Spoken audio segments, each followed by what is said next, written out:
3 years ago, Mr. Steve Sims was kind of like, I guess, requested to write a book or something and put it out there. And he had no idea that 3 years later, it would be where it is today.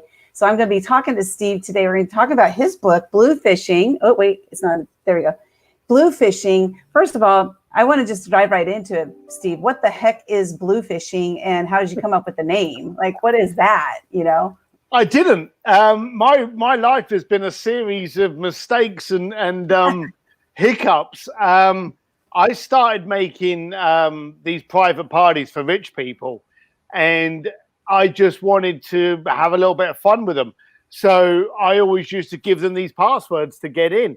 One of them was finish this sentence: 1 fish, 2 fish, red fish. So people would come up to the door and they would go, bluefish. I wouldn't let them in. And because our parties got better and our attitude got better, it morphed from being a password to an adjective and a style of life. And if you can do anything, but you can take it to the next level, then you've just bluefished it. And it really meant nothing until people started going, oh, I had this party and I bluefished the hell out of it. Or I was at this concert and I bluefished my way backstage, and here's a picture of me with Beyonce. And it just became this attitude. And so when they said about writing the book, they said, we've got to do the whole thing on bluefishing, and how a bricklayer from London can be now working with, Elon Musk and Sir Elton John. So kind of got a bit startled. It's so funny because you think about like what you just said. You said like it was not really a thing, and then became like a verb. And that's kind of like Google, right? Now I'm going to Google it. Instead, you don't look anything up anymore. You Google things. So that's what happened with you. And I love it. So when it first came up, I mean, it was just this like fun little way of like creating a password for people to get in the door. Is that kind of what it was? Yeah. I just wanted, look, you are the room. That's what I've always thought. You are the room. If you've got a room full of negative, whingy old buggers, then guess what you're going to end up leaving the room as. So if you've got a room full of insightful, challenging, creative disruptors, so all I wanted to do was throw parties for powerful yet humble, productive, affluent people, because that was the avatar that I wasn't, that I wanted to be. So I only used to invite those. So if someone was a prick, but they could afford to get in my party, I wouldn't invite them because they failed on one of the fundamentals. And so that's how the whole thing happened. It just happened to launch into this major concierge firm. And then, as you say quite rightly, I got asked to write the book. I got paid very well because of it, because we have good friends, and Jay Abraham got in the middle of the negotiations and went, nope, you need to be asking for this. So I got paid very, very well for it. But we didn't even launch a website. We really thought it ain't going to go anywhere. Who's going to believe this story? Who's going to listen to me? I didn't finish school, but I've lectured at Harvard twice. Who's going to believe this? So we didn't put a website up together. We didn't do anything. And then I think it was about a week after they went, you've got to put a website. My publisher told me I had to. Mm-hmm. So we did. And it was a very basic website with a one-pager. My book launch, they gave me $2,500 to get a table at Barnes & Noble. And I thought to myself, who's going to come up to me on a Saturday afternoon with our kids and, ask me to sign a book and, hey, what's it about? No one's going to approach me. So I just literally took over a whiskey bar in Hollywood, invited up a bunch of my friends, including our mutual good buddy and mentor, Greg Reed. Mm-hmm. And Greg doesn't drink, but the rest of us, especially me, I think I drank for Greg, but we just shoved the $2,500 check literally behind the bar. And I said to him, turn the lights on and kick us out when we've gone through it. And that was my entire book launch. And it took off. And it took off really. I have to give a big shout out to Cole and Sonia Hatter, the devious pilchards that they are. They videoed it without me knowing. I swear, without me knowing. And they turned it into a launch video, basically starting off with some very sober, complimentary people, with us just getting wasted as the night went on. And they sent me the video and they said, this was your party night for you to remember. So I stuck that on the front page of the website. And that, I think, was fundamental on people realizing kind of how I rolled and what I stood for. That's so cool. And now, so at what point did you get the website? Because you said a week after what? Was this a week after. After it launched, or a week after they paid you, or? A week after it launched, because they were like, you don't have a website. I know, they were probably thinking like, what the heck? We paid you all this money. And I know. Then you're not even going to sell the book? I mean, come on. Well, no, the book was available on Amazon. Okay. So I've learned a lot about the publishing world, but it came from basically making a lot of mistakes. And it was on Amazon. If you wanted to buy it, it's still on Amazon. So I thought to myself, in fact, if you go to stevedsims.com, you can see the video. But the book's purchased and fulfilled through Amazon. So I really didn't think I needed to do a website. And I really didn't think it was going to change my life. But it changed other people's lives. And then they contacted me going, hey, do you do a course? And I said, well, we don't. But we're doing it we'll knock something up where we'll do a community, which we did with Sims Distillery. And we just started putting stuff together literally on request. So as people were saying, hey, you seem to be able to do this, can you coach me? I'll be like, yeah, okay then. And it started from that avenue. And 3 years later, I'm very happy, very excited, and very challenged with the new world I live in. And the new world you live in. So what world did you live in before? Because I know like you were a bricklayer when you were younger, but what world did you live in before? Well, I was probably the most connected unknown guy on the planet. Nobody knew who I was unless you were a billionaire. I could walk into like Tramps in London or Jimmy's in Monaco, and I would know a lot of people in there. Yeah, I could walk into a bar in like San Diego or Los Angeles or New York, and people would just look at me like I was the security guard. Yeah, I was flying around, closing down museums, sending people to the Titanic, organizing, getting serenaded over dinner by Andrea Bocelli. I was the guy that to the billionaires was giving them really interesting cocktail stories, but nobody knew who I was. And, a few people had kind of leaked out, but still not many. And so when the book came about, the first thing they said to me was, because I've got to give you the context, they said, can you do a book announcing the rich and famous people you deal with? And I said, no. If I did that, I'd be dead before cocktail hour. And then they came back and they went, okay, instead of actually writing a book on who you do it for, can you explain how a bricklayer from London ended up in this world? That I could do, because I thought to myself, if I can do it and I can be working with basically anyone you can think of, surely you can. And that was the premise behind the book. And that's what I love about the books. Now, I've read the book several times, and I'm one of those readers who doesn't mark it up. I don't do, I just like read it, and I'm always very careful with it. I love books. But this book, there's so many great tips. And I want to go with this one here. Okay. Oh, shoot. We'll go with this one here. Ugly Works. Yeah. Chapter 9. Ugly Works. So first of all, I want to tell you before he talks about this chapter and what this is all about, you can buy this book at stevedsims.com book. And it is an amazing book. It's not only the way it's told, but it's like you said, Steve, if he can do it, I can do it. Right. And that's what I get out of this book. Yeah. So now when I first met Steve, it was at Seeker Knock. He was one of the speakers. And I was like, whoa, this guy is so amazing. Then I met him in person. I realized he's not as amazing as I thought. Just kidding. No, he is amazing. But the thing is that he made me realize that I too am amazing. So that's what I love about you, Steve, is that you just kind of like bring it to reality and to home, that it helps me to realize that I can do it too. There's so many things I've done because of bluefishing, and I don't always call it I bluefished something, but it's an amazing technique. So, but anyway, tell us, like, what is it? Ugly Works all about? So I realized before that if you were pretty imperfect, you were ignored. Okay, because it's impossible. If I said to you, okay, I'm going to give you $1 million, if I stuck 10 of you in a room and said, I'm going to give each one of you $1 million, go and get your perfect car and bring it back, 10 different cars would come back. Your perfect house, 10 different perfect houses. If I sent out a text tomorrow saying, hey, I'm going to meet at the best restaurant in Los Angeles, the most perfect one there is, we'll all end up at different restaurants because it's not a goal that we uniformly share. So people strive for perfection. Why? What I want to do is I want to strive for relatability. And that's just keeping it real, raw, and ugly. Keep it basic.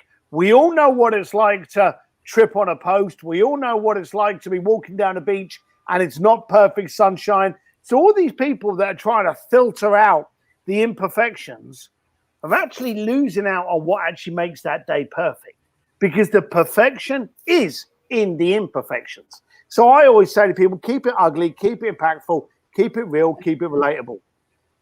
I love that. I'm actually wearing a T-shirt in honor of Steve Sims. Not the T-shirt itself, just that I'm wearing a T-shirt.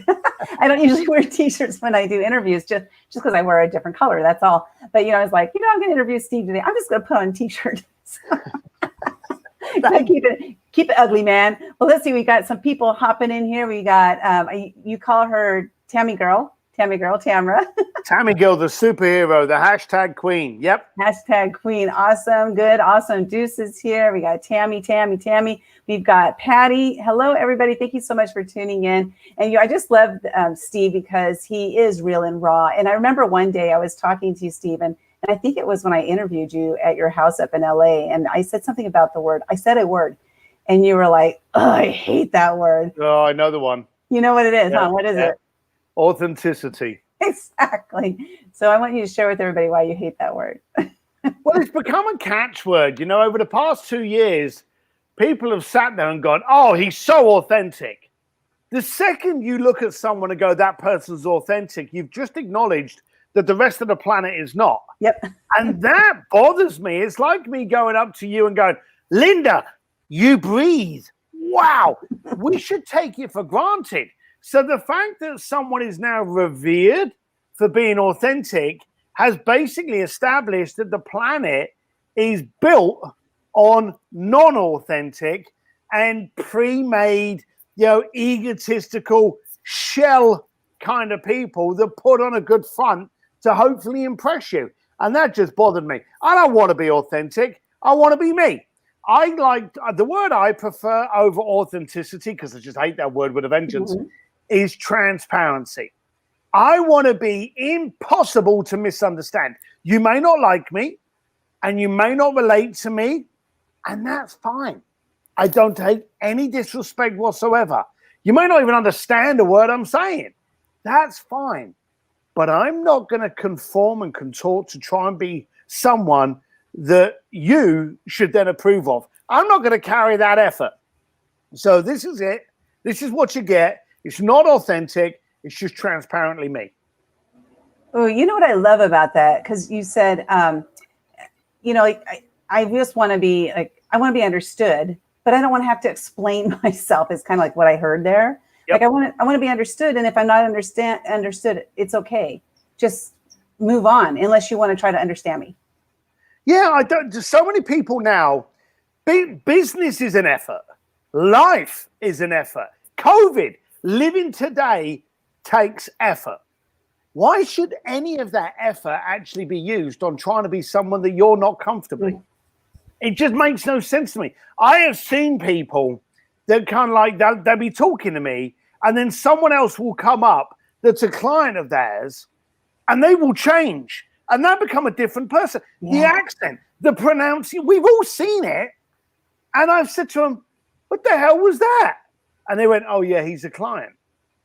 Well, don't you think he would still be a client if he met you and not the little robot avatar that you just presented? Wouldn't it be easier if you could spend 100% of your dedication, determination, and effort on being the solution for his problems, rather than spending 20% on it for using the vocabulary that you would never normally use? It just makes no sense to me. That's so good. Well, I want to invite you guys to join Steve in his Facebook group, Steve D. Sims. Do you have any other Facebook groups that people can come into? I do. I have the private one that you get into, which is called the Speakeasy. If you've been to a Speakeasy or you're a member of my inner circle group called SimsDistillery.com. But if you can get involved, that's a Facebook group that Linda just gave you there. That's free of charge. but I'm doing a completely public AMA on this Friday. So you're actually going to be able to ask me your questions and I'm going to answer them. So whatever you've got problems with, branding, scaling, marketing, digitally speaking, whatever you need, hair product advice, ask me. My answer may not be great, but I'll answer it. And if I don't know the answer, I bet you I know someone that does. Okay, I must ask you a question. All right. No, mustache. Oh, the mustache. Yeah. I thought you said must ask a question. Yeah. All right, okay. That's like just a goofy saying. I must ask you a question. Yeah, exactly. Yeah, so join us over there, on Facebook in the groups, the Steve D. Sims group. It's really awesome. What I love about Steve is that he just, he says it like he sees it. Like he said, just walking around in transparency, not authenticity. I get told, I love you because you're so authentic. And I never know how to respond to that. Do people ever say that to you, Steve? And if so, how do you respond to it? Like, I hate that word. Yeah, not now. Because it's become quite well known that I actually despise it. So, but there was a long time that was like, oh, dude, you're so authentic. And I'd literally be, it ain't. That is not me. And I would say to people, do you understand what you're saying? Do you acknowledge what you inadvertently have said about everybody else in this room? And so when I was able to kind of like reframe the statement, people would also turn around and go, yeah, I don't like that. I see why you don't like it. So it's weird, but it really just rubbed me up the wrong way. So I like to explain it to people. Oh, and hey, Patty, how you doing? Yeah, she hates the word too. So. I saw that, so I had to give her a shout out. We're obviously a kin there. So I wanted you guys, go check it out. Go to, again, down there, stevedsims.com/book. Go get the book Bluefishing. This is an amazing book. We're going to go through one more quick question on one of the chapters here. I'm just going to go, oh, this is a good one. This is one that so many people really can take benefit from. I was going to say take advantage of, but no, it's benefiting from. They can benefit from all the book, but this one here, because there's so many people who do not do this for maybe they're scared, they don't know how. The art of delegation. Oh yeah, there is something that a friend of mine actually screamed out to me once, and he said that entrepreneurs suffer from ugly baby syndrome. We actually, we look at what we've got because we gave birth to it, and then we think no one else can love it as much as we do, and it's a little bit rough around the edges, so we end up clutching it so hard that we end up suffocating it.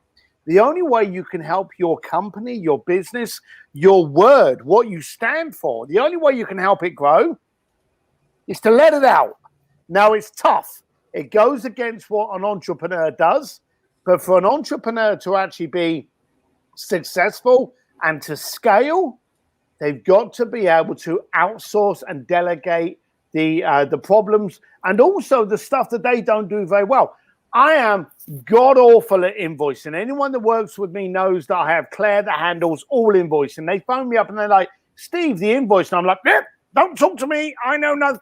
I will literally go and set up a wedding in the Vatican and then throw it all at Claire to invoice it appropriately because it's not my strong suit. And the first step that any entrepreneur, any successful entrepreneur must take is to actually get rid of the elements that they are not a unicorn and superior in, and they have to outsource those. So delegation is the key.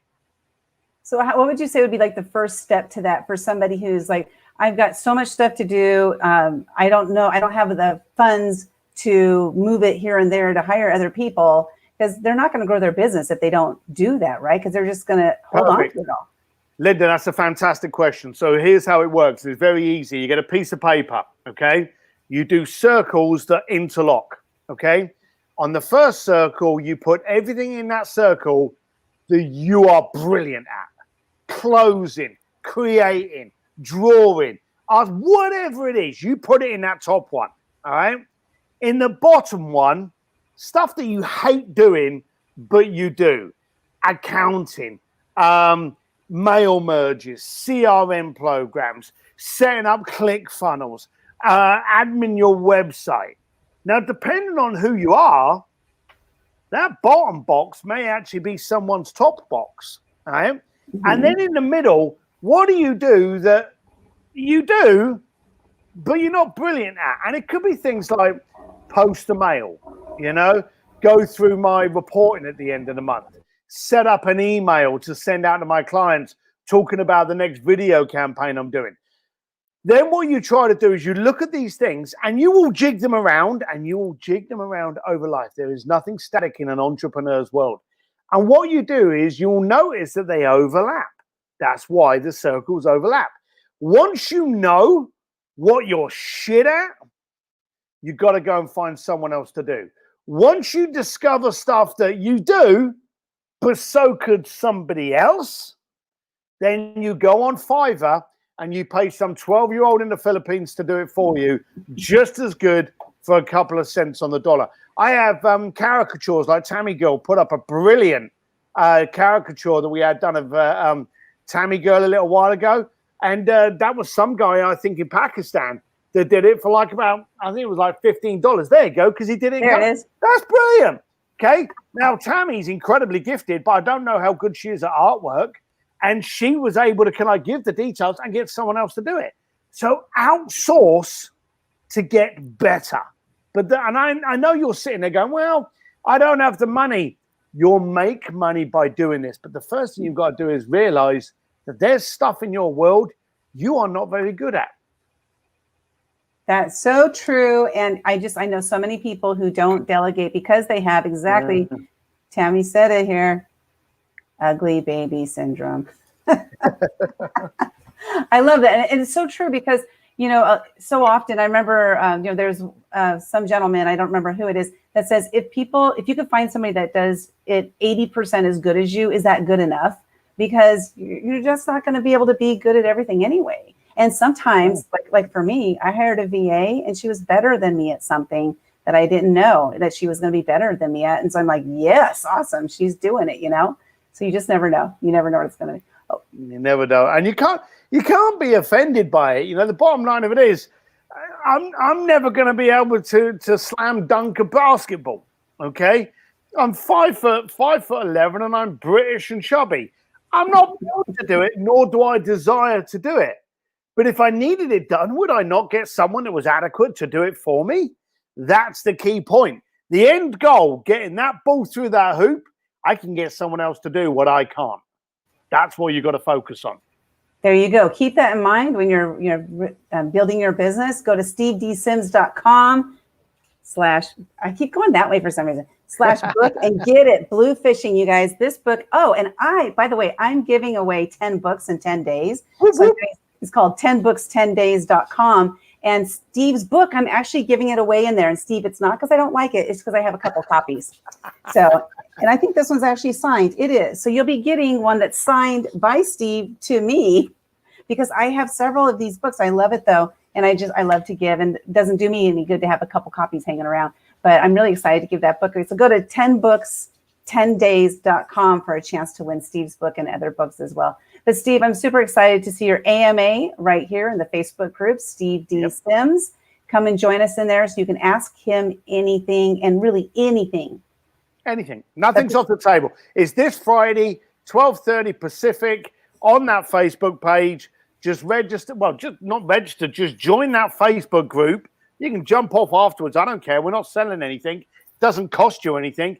And you'll be able to ask me a question and I'll answer it. There we go. I love it. Steve, thanks so much for being here today, for writing Bluefishing, for going ahead and taking them up on it and putting it out there, because this is an amazing book. It will change your life if you have an open mind. Everybody have a great day. Steve D. Sims, have a good one. Bye.